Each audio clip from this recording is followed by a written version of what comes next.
Après des millions de vidéos mises en ligne, Diaspo RDC vous offre un tout nouveau service de location des caméras, des matériels d'éclairage, des sons et un fond vert pour la réalisation de vos émissions en HD.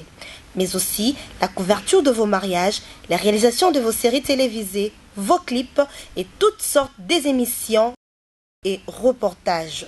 Vous aimez la qualité?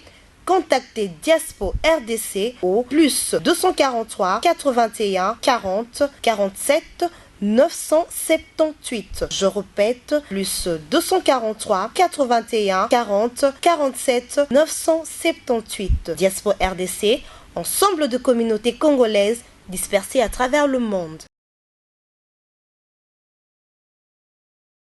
Bonjour bana mokili mobimba bino ba obo pona Diaspora RDC le quoi site namno information pe bo voter émission na bino parlant de ngayo relinda la toujours ne senga rolobela bino marambo le rara mboka mingi moi boza mo ba souci tozo yebate tozo yoka tenga relinda na ya toujours na pona royebsa bino ezo lega mikoro na mboka na bino na Afrique souci za mingi entre la musicien ya musique profane na ba musicien ya musique religieuse bazo swana balobi ba msusu balobi bango bayembela rara basi ba msusu bango bayembela nzambe me babeta ba tourna ba Nigérian bazara bakisi yango lelo to yamba moko ya biso ya musique moko ya biso ya monene o to bingi na kombo ya Papa Wemba Papa Wemba za déjà en résidence na ye na baninga msusu bazawa na to lobela marambango to ba pona Papa Wemba azokanisa nini na débat ezokota entre bango na bandeko na bango ya musique religieuse.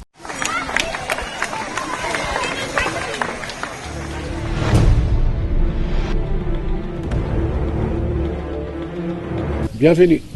Voilà, papa, tu rapidement, Bissou Toyo, Yambio, Bissou na kati ya émission na Bissou, malgré tout ça na kati ya résidence na yo, papa promettait qui Bissou que le bi to zonga pour que tu wa kolobela.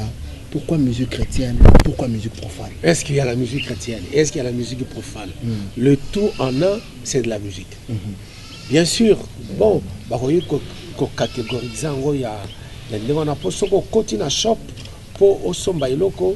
Au moins, on a la bino, ba casquette, ba tekaka awa, ba chaussures, ba tekaka awa, ba blouse, ba tekaka awa, peut-être ba pantalon, ba costume, les appels à rayon na yango. C'est pas ce qu'on continue voilà, musique chrétienne, musique, c'est tout à fait normal. Mais la seule vraie grande différence nango, il y a par rapport, il y a thème. C'est par rapport, il y a thème. Mais la musique reste la même. Moi, hier, quand je grandissais, quand j'écoutais de la musique chrétienne, automatiquement je me disais ça c'est de la musique chrétienne. Parce que j'en ai pratiqué aussi quoi. Tout gamin, quand j'étais encore à l'école, je fus enfant de chœur. J'ai eu à chanter à l'église. J'étais pré-chantre. Donc quand on écoutait ça, on savait directement que ça c'est de la musique chrétienne. Mais aujourd'hui, tout se confond. Tout est comme qu'on se confondre, on ne sait pas. De par des paroles. Ce qu'on dit ma parole, peut-être, là, c'est vraiment. Mais si une fois, ma parole, je ne dis pas que ma musicien, tout chrétien, non. Mais, c'est que se rapprocher à 80% de la musique dite profane. La musique profane, moi, je ne crois pas en ce qui me concerne, moi. Oh, la télévision. En ce qui me concerne, moi, je n'ai jamais chanté, je n'ai jamais glorifié les Satan. Dans le coma titre, glorifié Satan, je suis chrétien, je demeurerai chrétien, et toujours à ma façon. Tout le monde, tout le monde ne peut pas être derrière la caméra, tout le monde ne peut pas être réalisateur. Tout le monde ne peut pas être présentatrice, tout le monde ne peut pas être quoi que ce soit. Donc, moi, rôle quoi. Moi, fini ce genre de discussion, musique profane et musique chrétienne. Tous, tout qui n'a accord, moko, do, ré, mi, fa, sol, la, si, do, bourdon, tout qui n'a mi, si, sol, ré, la, do. Biso tout beta accord, moko, wana kakako.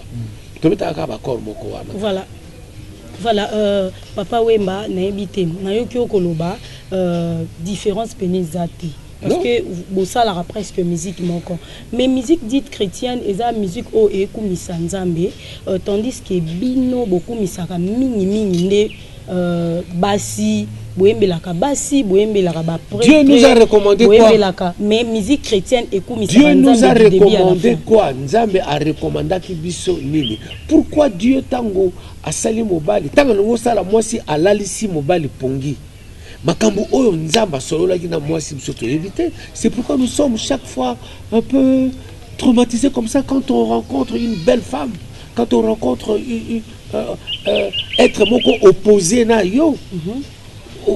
Et puis le thème le mieux exploité c'est l'amour. Et cet amour là c'est le seul Dieu moto a recommandé ki biso. Il ne s'agit pas seulement de l'amour charnel, c'est tout à fait normal. Mobali na mwasi bazalaka ensemble pour procréer. C'est tout à fait normal. Les yoka, mariage pour tous. Mais nous, les chrétiens, jamais tout le monde à la pour yango. Moi, si moi, si babalana, jamais. Mobile babalana, jamais de la vie. Donc, la musique chrétienne, moi, je ne suis pas contre la musique chrétienne. Dans ça, contre yango pensate quoi. Mais je ne me vois pas de différence. Différence, c'est Zalikaka, le thème exploité. Un point, c'est tout. Les musiciens profanes aussi ne glorifient pas les Satan. Je suis désolé. Je suis désolé. Mais papa, ils ont un artiste musicien chrétien au Toyambarana plateau et balobaraque bango le maître suprême au bango bakomissaire Nzambe. Nengi na obakisaka non aussi parce qu'il y a le bino et ba musique au bango ba bengara profane et amis ke bino bo adorara toujours basi bo adora ka ba ndeko tamsusu ba sombi nzembo bo yemba mais bango ezalaka bongo ti yango ezalaka un peu moins différence par rapport na. Non lokuta. Aujourd'hui, j'ai un titre qui est sorti dans mon album qui s'intitule 4 minutes 29 secondes d'adoration. Et dans cette chanson, je suis en train d'adorer ma femme. Est-ce que c'est interdit? On peut dire que non, on ne peut pas adorer un être humain. On adore que le Seigneur. Ça, c'est bon. Mais pourquoi Dieu a mis sur ma route cette femme-là que j'adore? Pourquoi Tchaki moi soit adorer? Moi, je crois que tout vient de Dieu lui-même. C'est lui-même qui sait. C'est lui-même les créateurs des cieux et de la terre. Donc, je ne me vois pas en discussion avec mes frères et amis, dites musiciens chrétiens. Moi, je m'en fous. Ce n'est pas du tout mon problème. Moi, je fais ce que le bon Dieu m'a demandé de faire ici sur terre parce que j'ai une mission. Et moi, je dis tout haut, je ne mâche pas mes mots. Je suis un élu de Dieu. Je suis un élu de Dieu. Ce que je suis en train de faire, je n'ai pas passé un pacte avec les Satan. Non, non, non, non, non, non, non et non. Moi, chez moi, le Satan, il est hors de mon chemin. Il est très loin de mon chemin. Mais Papa Wemba, on a élu de Dieu. Est-ce que tu ne peux pas devenir un musicien chrétien? Non, non, non, ne m'amène pas sur ce terrain. Ne m'amène pas sur ce terrain-là. Parce que je suis très bien. Vous faites je suis très bien là où je suis. Non, non, non, la place où adorer mon tout. Parce que la Bible nous dit que tout ce qui respire loue l'éternel. Il faut que nous j'ai dit tout à l'heure ici parce que peut-être c'est ça qui pas bien comprendre. Oui. Quand je chante l'amour, l'amour vient de qui tout d'abord? De Dieu. De Dieu. Oui. Mais quand je chante l'amour pour lui, et quand je chante l'amour pour un autre humain qui m'est très cher, mais je ne fais que glorifier le Seigneur, je ne glorifie pas le Satan. Mais une fois, grand frère, en tout cas, vous avez raison. Vous avez raison pour ceux qui sont là, vous avez tonga moninga na yo et pas nzambe, c'est vous avez glorifié comme bonaye. Ah nzambe tala satan salinga penda boye, ah nzambe tala satan kenaki nanga boye, ah nzambe tala satan bono. Mais tu es en train de glorifier le Satan sans le savoir, parce que c'est son nom qui ressort à toi tout le temps. Mais moi je ne sors pas le nom de Satan, je ne glorifie jamais le Satan. Donc, discussion pour moi, c'est une fausse discussion. C'est une très fausse discussion. Moi, je ne suis pas contre musicien chrétien ou musicien profane. Je ne suis pas contre. Mais moi, mission nanga ezali oyonga naza kosala.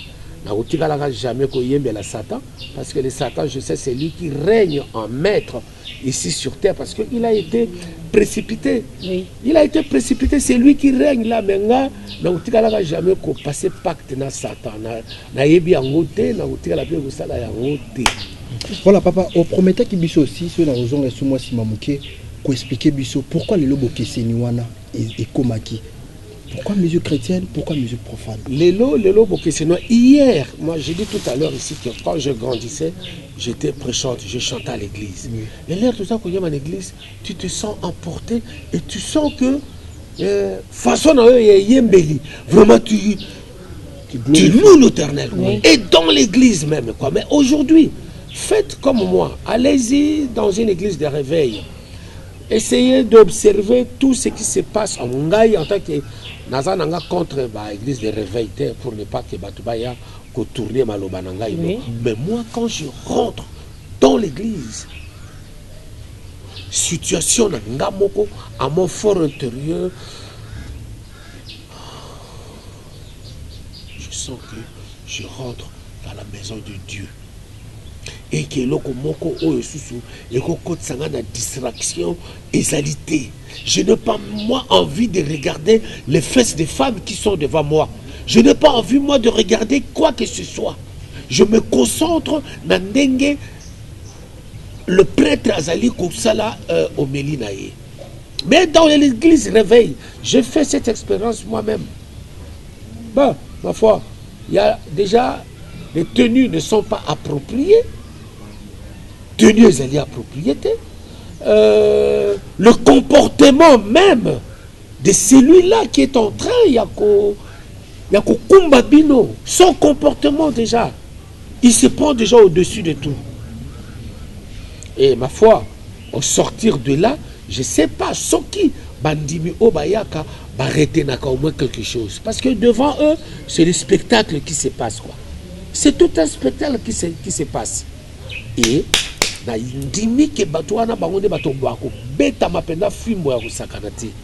parce qu'ils sont en train de sakana na kombo wana. Parce que sakana na kombo wana quoi. Mais Jésus, notre sauveur. Jésus, notre sauveur. Parce que sakana na kombo wana. Nasina yemba kango elongi ya Jésus bokola tapo makabato elongi ya Jésus nasina yemba yango.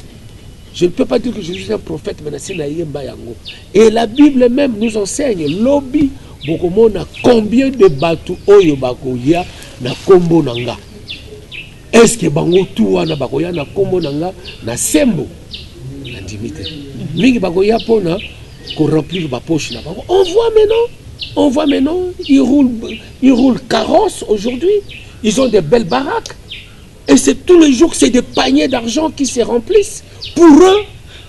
Mais l'or et l'argent appartient à l'Éternel. Pourquoi pas bateau servir? N'appartient pas à l'Éternel dans ce genre de transactions. Ils allaient appartenir à l'Éternel. C'est vrai que Mouto a ça en église, à l'église. Mais au détriment de qui? Il y a Bissoba Oyotozali peut-être faible en esprit. Pour juste parole naïe ou à Zakolobananga pour mon diminution non mais nakoki kokena na contre na makambo oyo pasteur Azakolobate mais non le contraire nango c'est vrai ngana ça na phrase moko na lobaka na bana nanga les enfants faites ce que je vous dis mais ne faites pas ce que je fais. Je crois mais eux ne disent pas ça. Et pas Bazolo Banabino qui voilà, ne prenez pas l'alcool, mais va le voir chez eux. Ne faites pas ceci, mais va le voir chez eux. Maloba Obino Bolobaka peut-être tout haut, Bangota Bakutanaka Tango, Tabakutanaka Bangona Bango. Ce sont les mêmes sottises de paroles que Oyobalobanaka entre Bango. Ah, peut-être c'est là, danger. Ah, au monaki, on a débarqué qui danger. Bakumoko Zoa Makamu Yaba musicien. C'est vrai ce que je vous dis. Voilà papa Bandeko Bazar Olanda Biso Bazar Okamo Balobi papa Wemba Azako Loba Makambo c'est très important mais ça Bandeko Musu Bazar Balanda quoi Atika Biso Bango Bazar Bataba Kisi. Pourquoi babenga bino artiste musicien ou na obenga bino comme musicien que Bozala Karabato ya Kisi? Pourquoi yango ils ça la pété que papa tozo ngal sou que la mozindo que différence entre ba musicien to benga chrétien na bino parce que bino baloba que boza bato kisi et dans bino pour maramla simba bifo boke ndoluka moi tata moko boye moi mutu moko boye pour que amatsa musana bino papa ozo mona bo questionner malgré nyoso ko expliquer biso awa c'est vrai parce que biso tozo mona yo tozo sentir au nizo bimalakati na yo mais bandiko baza ko na so ba ke atika biso bango bato kisi okoloba na ebi mingi baza ko loba na bango ndenge wana oyebi un enfant quand il vient au monde titan à kokola aza buté na 3 éducations. Éducation parentale, en plus éducation scolaire, et ensuite oyeya kako définir mutu na vie na ye, c'est l'éducation de la rue. C'est pourquoi mobali soko botami à 4 pattes, à 2 pieds. Tu vas à l'école, tu termines tes études, tu commences à travailler, tu te maries, tu fondes un foyer, tu as 2 enfants.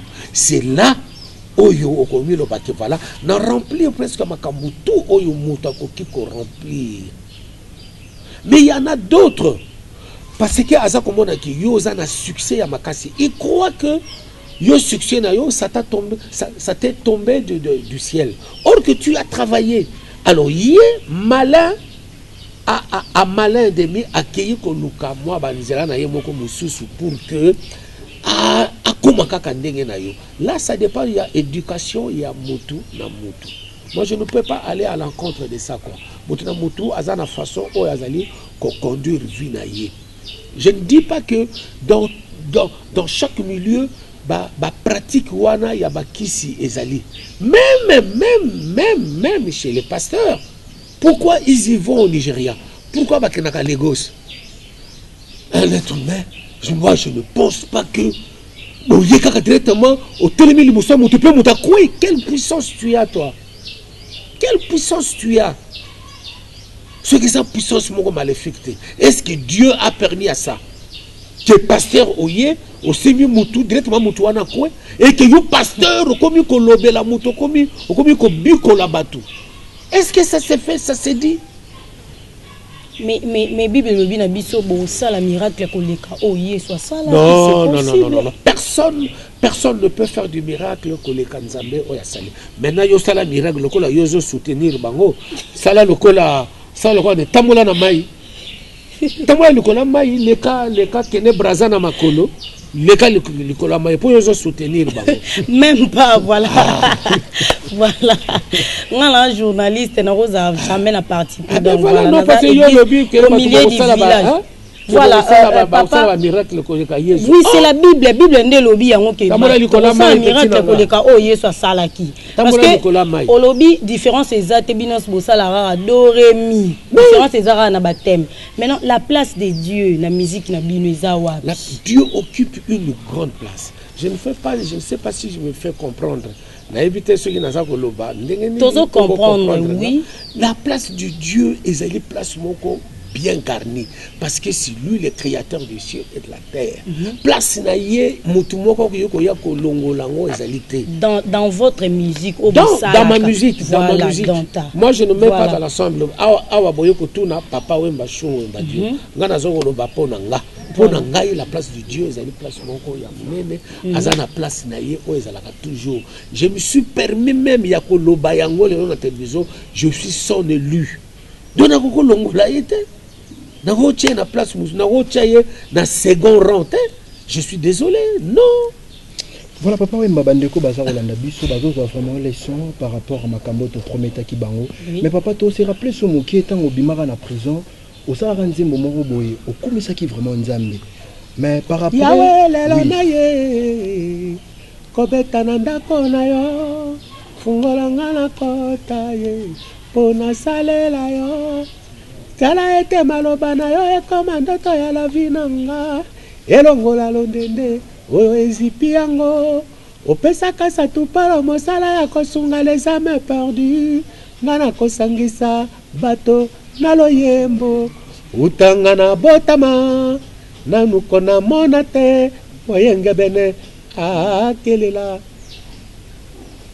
Papa ozomona te que nzambe aza toujours quand on a besoin na yo mais na identité oyo bandeko bayebeli bino artiste musicien to bengaka profane Aujourd'hui, tu as toujours qu'à moi passer. Attends, est-ce que tu peux pas aussi avancer aussi?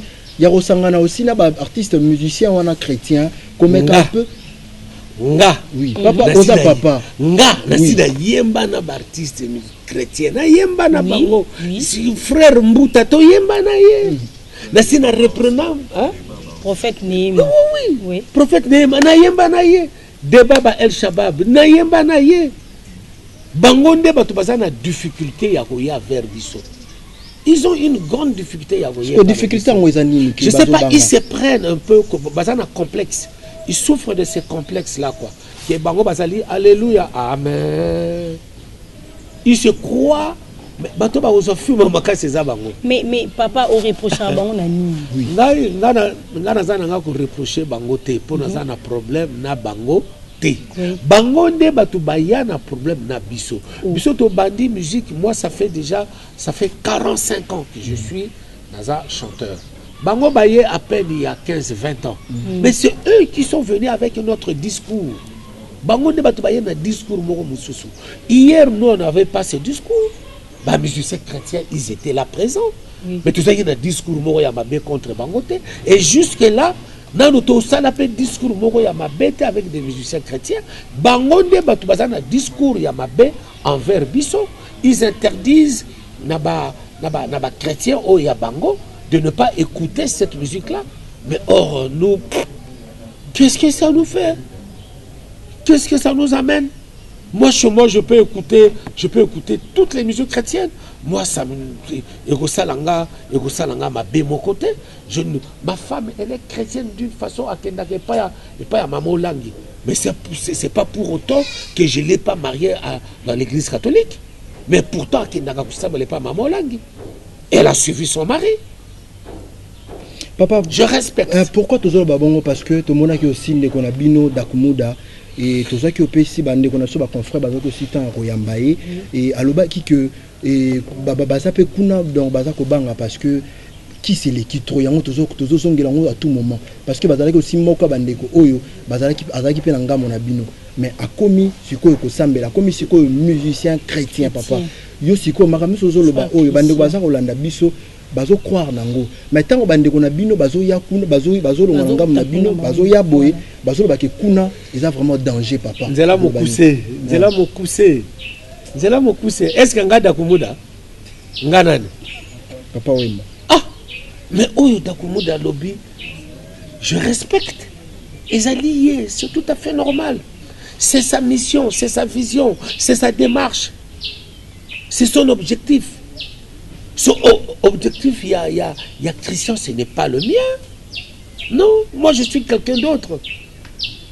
Ce qui y est à se sentir que dans le milieu où il y a trop de qui se consomment, peut-être il en a pratiqué, mais moi je ne l'ai pas. Moi je n'ai pas pratiqué de fétiche. Dieu m'entend parler. Si vous ne le mettez pas la dis à ma mère.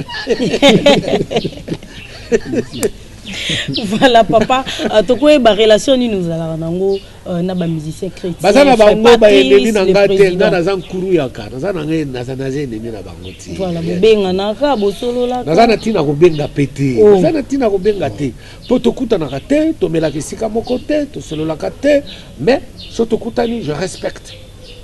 Moi je respecte, osala mokuse, osala munene, osala moulaye, osala ndenge nini. J'ai un droit ya ko respecter yo en tant qu'être humain. Nakoki ko catégoriser yo te quoi. Nako catégoriser soko benga nga to ko benga na biso soko benga nga te bongo sikoyo. Ngana ko mande malanda ngombe na no benga yo. Mukala no kati. Papa, et question monsieur Zali que différence monsieur Zosala par rapport que l'artiste musicien chrétien Toebi à tout moment où babimisara album na bango et où ta respiration et où ta divine et où ta repanza mais donc nzambe a recommandé bango des bango babimisi nzembo na bino à tout moment bino bobimisara nzembo à tout moment dans air nyos o que moni ki ngonge sengi ki obimisa chanson obimisi Au moins la place unie toujours qu'il y a toujours la différence entre bino na bango papa. Mais tout ça ma question na bino bozako takinenga. Non on taquine papa. Ezali kaka po tika kaka bon to comme c'est émission elengi tika to tuna kaka ba question bon. Biso nde ba biso inspiration maléfique. Et ça inspiration satanique. Oya biso. Mais bino bosomba banzembo bora na ba parolier bango de matana ba parolier bango ba inspiré na Saint-Esprit bazora ba révélation. En tout cas Dodo Kolo. Alors il y a qui Congo Dodo Kolo to changer moi sujet quoi parce que moi on a toujours besoin d'un plus petit que soi. Ce n'est pas parce que tu fais de la musique que tu te retrouves que oyebi makambuto de bout en bout. Je suis désolé. Désolé ils ont besoin d'un plus petit. Est-ce que c'est mauvais de un? Je ne pense pas. Même ce qui n'a sommi nzembo, c'est parce qu'il y a une limite nanga. Il dit que limite nanga ezali awa. Donc c'est mieux, là ça la recours. Na recourir na mutu oya koki ko apporter un plus. Mais c'est tout à fait normal. Ceux qui même qui aussi chanteurs chrétiens, j'allais aussi faire le même recours. Na mutu oya koki ko apporter eloko. Na omona mabe monter na oyoka sonité. Hier peut-être c'est une question un peu tabou, mais aujourd'hui, ma foi, moi j'ai collaboré avec un chanteur chrétien qui n'écrivait que des titres de chansons chrétiennes. Mais comme il sait aussi aller dans d'autres chants, mais j'ai collaboré avec lui. Le mal, il est où? Musicien, on a dit, oh, chrétien, c'est ma motif. Voilà. Tolingi kokolo bana bandeko baso la sonengi papa lobi tozate que pour que toko akosala soki émission comme un sentiment mais nous toujours ça la musa na biso na ndenge sengeli parce que ezaki si joto bandaki yango toza ko continuer nango c'est vraiment très important tolingaki papa a édifié bandeko nyonso baza kolanda biso parce que tolingaki que moi bokeseni wana ezalaka bandeko un peu bakora un peu ko limiter yango parce que bango tout baza artiste donc bango tout baza artiste en général mais ça la bandeko ni papa lui ça la bandeko mususu bakendaka na bango basala ndenge babisa ça basengi ko sala mais bango tout baza artiste baza toujours ko komisa nzambe wana mais papa tolinga na banzembo nyonso oyo toyebi ki osala sala mo ebele.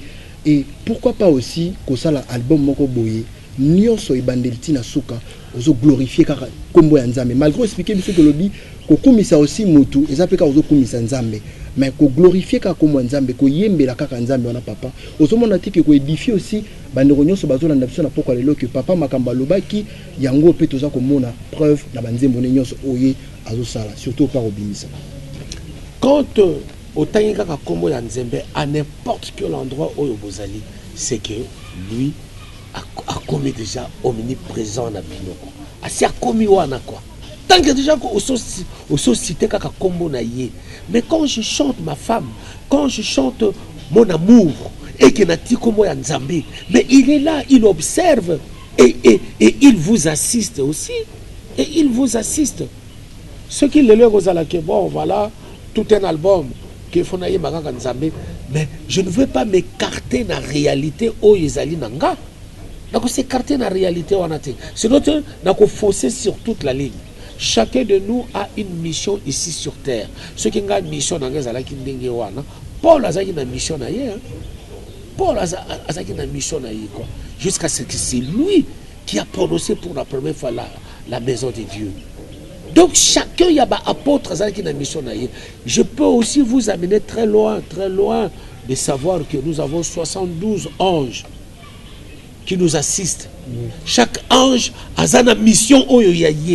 Ange d'amour azali, ange yaba intelligence azali, ange yanine azali. Donc mais pourquoi Dieu a placé chaque ange dans un rôle na yé?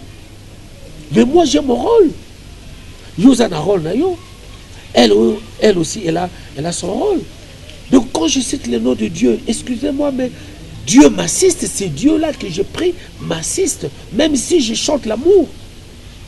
Mais Dieu-là m'assiste parce que j'ai cité son nom. Et qui vient pour faire plaisir. Ah non. Ceux qui ont plaisir en citant le nom de Dieu, mais on garde ça plaisir.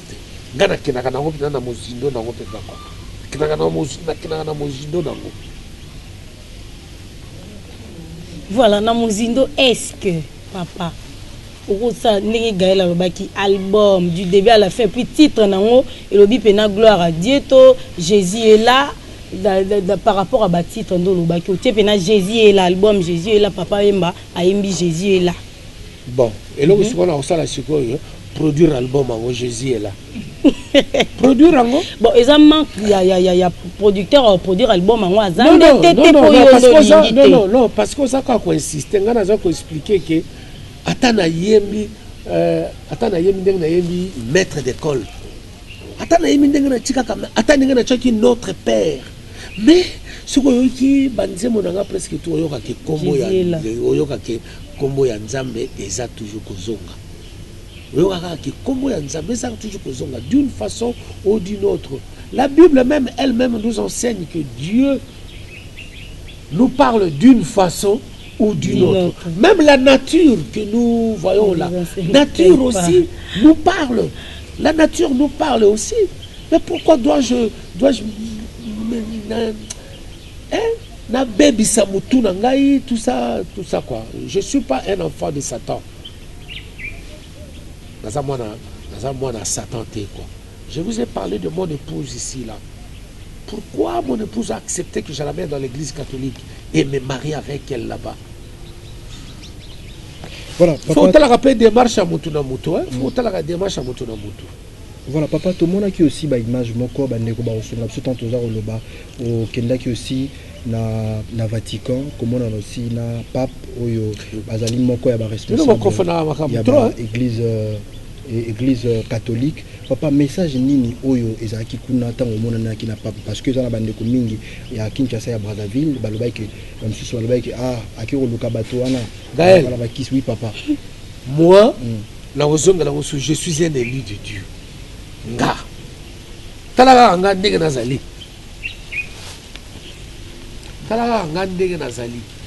donc ndenge nazali ba permetanga na kumati Vatican na mukarame to pesa pape mbote et to solola na ye et ayebisa bino que vous deux je vous bénis. Mais ce n'est pas par hasard. Et ça par hasard, je suis désolé. Et ça par hasard, et ça vraiment par hasard, quoi. Tout au et salamaka, c'est déjà écrit. Tout au tout ça pour ça là. Attendez, bino boye awa et yeba kiki. On dit hier tant que boyaki, ça veut dire que je n'étais pas prêt. Les longas on a comme prêt. Tout c'est écrit. Denge biso na mère Amazon to no kutana na pape. Tout a été déjà écrit et puis ayeba ki quoi.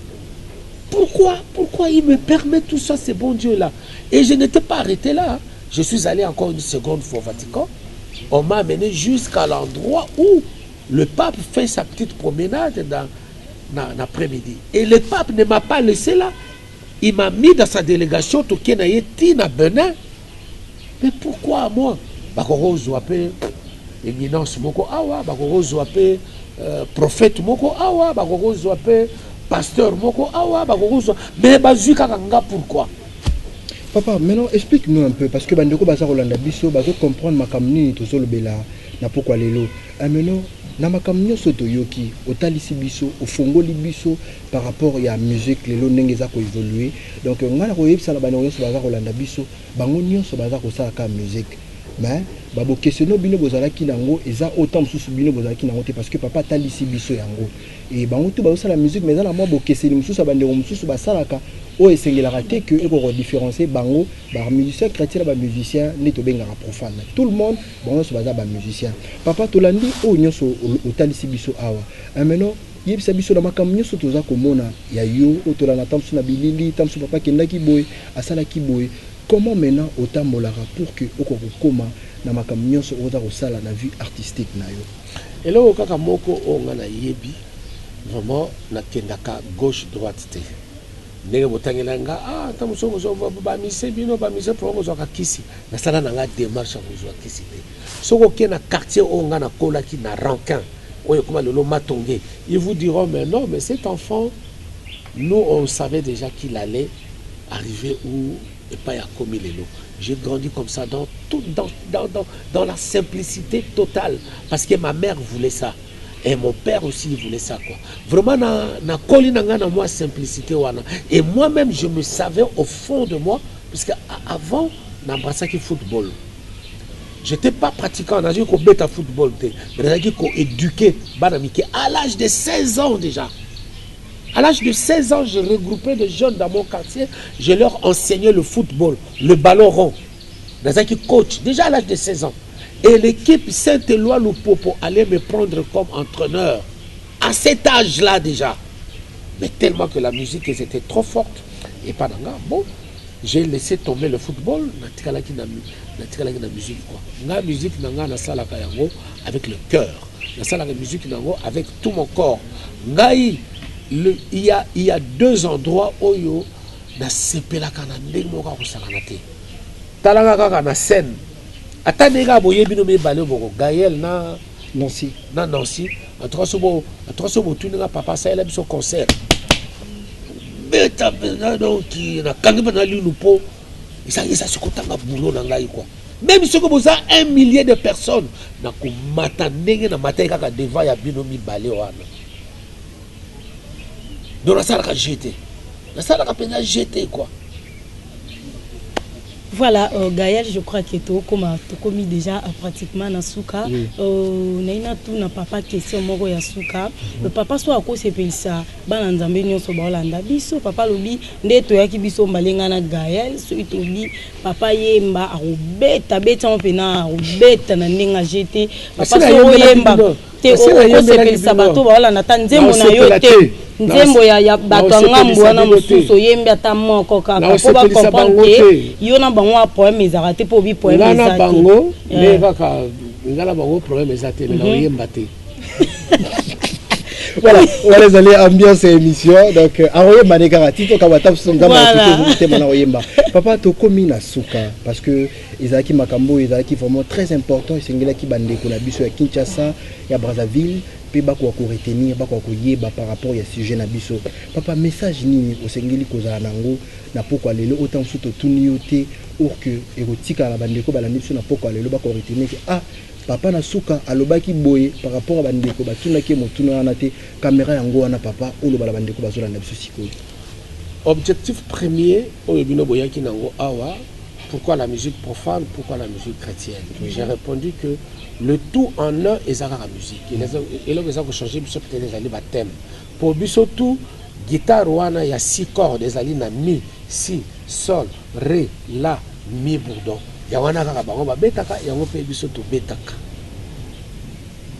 Peut-être hier quand j'ai grandissais les razaki dans l'église, tu sentais vraiment cette grande différence là. Je ne dis pas que tout le monde basa pour ça la musique ou ya lelo ou comme qu'on se rapprocher de la musique profane, non. Il y en a de ceux-là aussi vraiment batikala na moi style musical moko qui est vraiment qui oh, non, ça c'est la musique chrétienne. Mais tout, parce que bon, je vais commencer à dire de gros mots, non, mais je suis désolé, quoi. Je suis vraiment désolé. Il y a ça la moi caricature, quoi. Nazalanga contre ma musicien chrétien. Je veux dire que voilà, Naza contre Bino, na fini Bino, ou bien non. Sur toute la ligne, moi, un grand respect. Un grand respect, parce que Bozako Sala et Loko Oyo, ils allaient agréables à lui.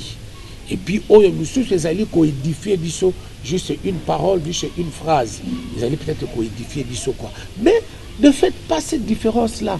La différence, c'est que la musique profane, vous êtes en train de conduire ma brebis au Nzamba Pesagibino dans le chemin moko ya mabe. Dans le chemin moko ya mabe. Mato yesalama kaka po eyoka. O ya malamu ya onde yoko yamba. O ya mabe, ozali mutu tu es conscient. O ya mabe yoko tika. O ya mabe de yoko tika quoi. Mais ça dit que voilà, Bopekisa, Bafana, Bayoka petit locola, Fabregaste, Bayoka chanter le cola, Kofi Olomidete, Bayoka chanter le cola, Manda chante, Bayoka Jibé Piana, l'homme qui a mis l'eau dans Coco. Ah, c'est Sexibino, hein.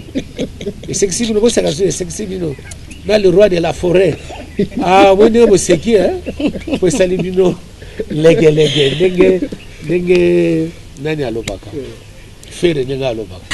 Oui, merci papa Wembanga yorelinda na équipe nyonso tozalaki nango bazalaki sur terrain na équipe technique nyonso topesi yo merci parce que ozalaki toujours wana disposer temps na yo malgré bamakambo ebele ebele ozala ya kosala ondimi koyamba biso nazongi na ngambo ya régie namoni babita dingalapa babita le caméraman les plus frais les plus élégants de la ville nabosani te Abel Matuma Babi Motema ya Mireille. Je salue Balobi mon dire prod. Tant la dire prod, il est directeur de production. Jean-Luc Kadima. Motema ya na bona ngotanga kombo esa bino motema bete ya kombo ne na boy na pesimbote na kabibingira na pesimbote na Karilumba na Paris Balobi paso zali Zara. Aurélinda ya bino yango quant à moi Aurélie je vous dis au revoir na sûr que mutna mutoazi par na ma papa wemba lobi alobi ba bandeko bon so ba yemba ba c'est la adoré mi face la si demain on dirait la musique chrétienne de bolinga bacha bango moi part na pesi déjà na bisombote na pesi Purius ba bi Purius bana bango yo Purius bunga Purius bunga bala bi bana bango yo toujours la coaching ya Jean-Luc Kadima. Quant à moi, Ndaya, je vous dis bye. Après des millions de vidéos mises en ligne, Diaspo RDC vous offre un tout nouveau service de location des caméras, des matériels d'éclairage, des sons et un fond vert pour la réalisation de vos émissions en HD.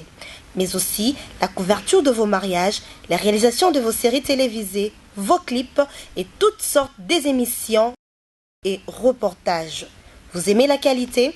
Contactez Diaspo RDC au plus 243 81 40 47 978. Je répète, plus 243 81 40 47 978. Diaspo RDC, ensemble de communautés congolaises dispersées à travers le monde.